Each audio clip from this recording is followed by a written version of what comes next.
Hi! I've never made a video before, but because March is Endometriosis Awareness Month, and I have endometriosis, I decided that I would like to participate in promoting awareness about this disease.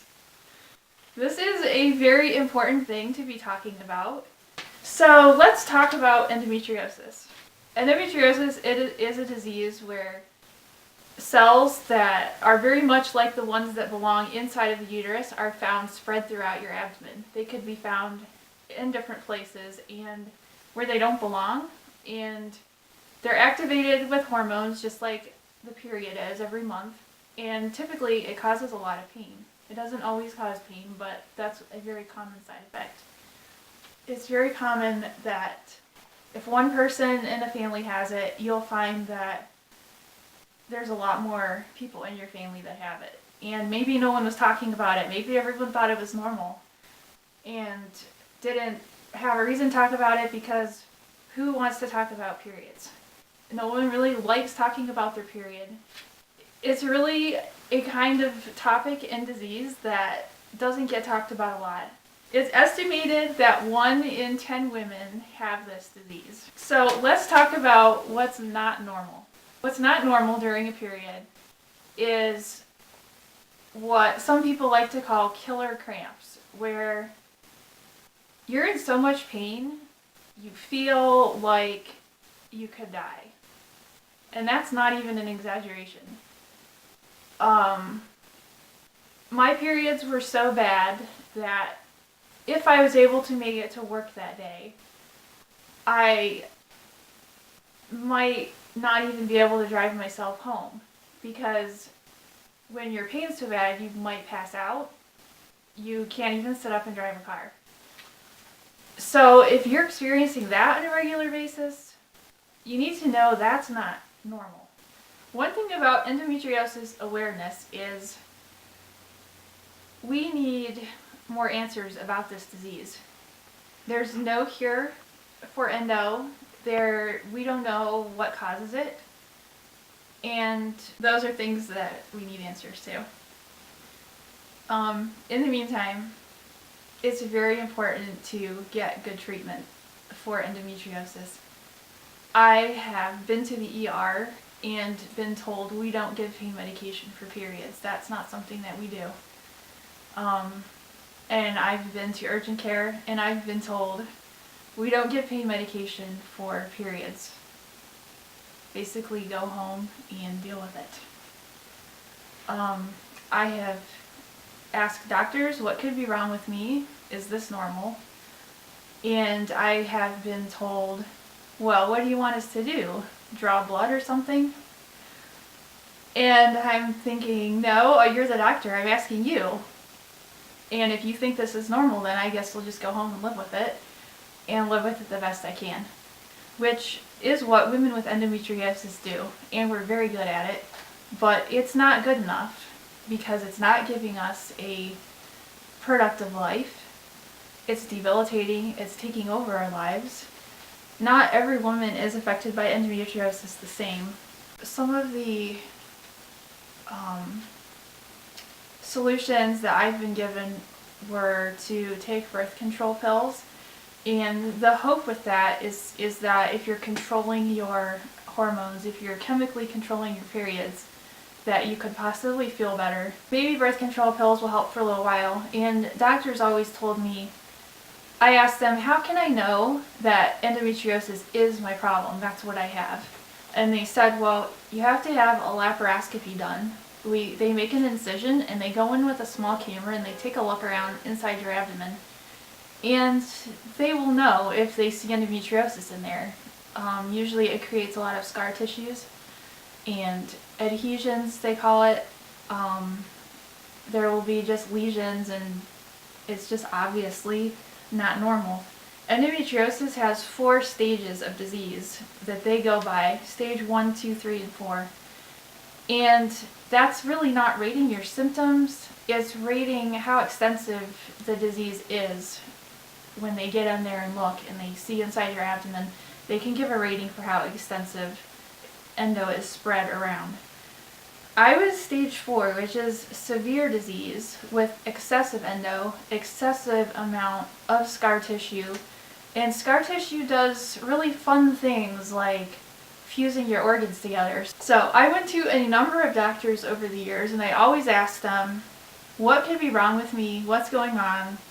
Is this normal? What can I do to feel better? I'm in bed for 3 days because I have too much pain to function. I'm doubled over in pain. I'm laying on the floor, laying on the bed, like, I can't even drive. That's how bad it is.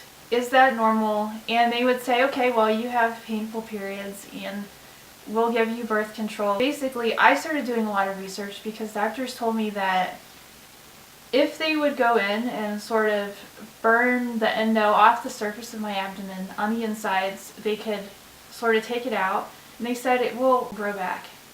So it's really not worth it to us to put you through the risks of surgery.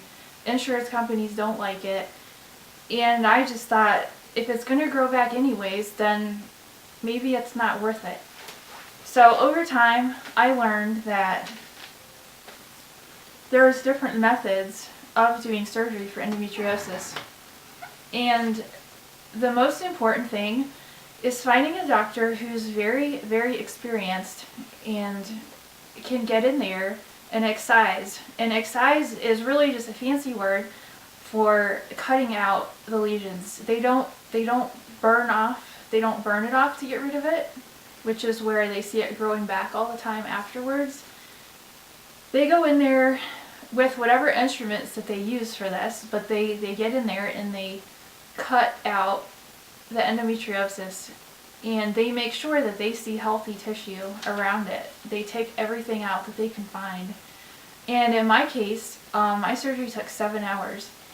They thought my surgery would be probably just a typical scheduled time of like 2.5 hours, but they spent 7 hours because the surgeon that I went to, he told me, he said, we're going to stay until the job is done. We're not going to quit until I'm confident we've done every last thing that we can do to get endometriosis out of your abdomen.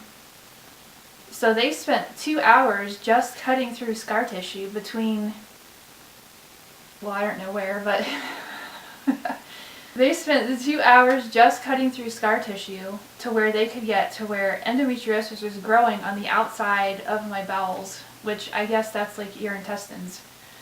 And endometriosis was growing on the outside of it, but it looked really wrong. And so he called in another surgeon, a surgeon who really just does bowel surgeries. And they came in and they all decided that it was in the best interest to go ahead and address the problem. I had a bowel resection where they took out a whole section where endometriosis had grown into it and was just creating all kinds of problems. And I would say probably 90% of my pain was probably from that. I had to travel to another state for my surgery, and this little guy was my surgery buddy. He went with me into my pre-op appointment, and he was there when I was in recovery. He sat on my little side table by my hospital bed.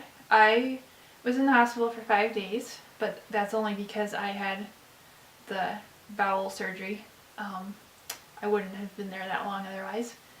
And one of the nurses thought it was so funny that I had this little Eeyore because she said, oh, Eeyore is my husband's thing, and I buy him little Eeyores for like birthdays and things. And I think she like spent more time with me and stuff because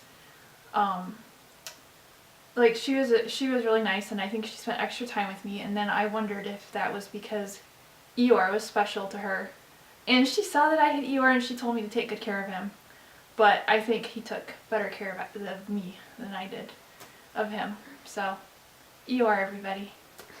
So these are all reasons why sometimes I look back and I wish that when I was 16 years old, 18 years old, when I was 25 years old, if I had had access to the information, the knowledge, understanding that there's more than one way to treat endometriosis, and it is possible for them to get a lot of the disease out of your body. They can cut it out. And doctors who are specializing in this are seeing that in most cases, it's not growing back the way it does for other kinds of treatments. So I think it's so important for girls and women to be talking about this, to be asking questions. Ask your doctor. If your doctor doesn't seem knowledgeable, doesn't seem to know how to help you, ask 20 doctors if you have to. And nowadays there's all kinds of information. There's me making this video trying to let people know that I feel so good. I've had the surgery that has taken care of 95% of my issues that I had before. I didn't even know it was possible to feel good. I imagined and I hoped I would feel better, but I didn't even know what that meant. And here I feel so good. I have a feeling if I had been treated as a younger person, if I had been able to find the doctor that I found, if I had known more sooner, I would probably have been able to have more kids. I would have had years of more productivity. I wouldn't have had days every month where I really couldn't do a thing. And life would have been so much better. But I can't spend time looking back regretting that. Instead, like, I'm just really excited and I'm really happy for the future. I thought that I had to live with pain and endometriosis torture for the rest of my life, and I really tried my hardest to make the best of it, which I think women with endometriosis are very good at making the best of what they have to work with. But there's really good information, really good resources, really good doctors, and just don't stop trying until you find a way to feel better, because in so many situations it's possible, we just didn't know it. Nice!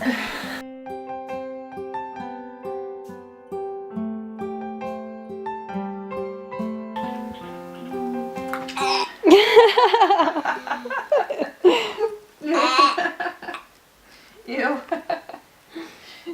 Alright, so what would be what's You have your defenses, don't you?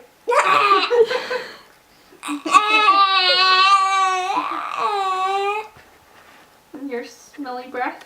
Do you have smelly breath? It smells like cat food. Ew. I don't know.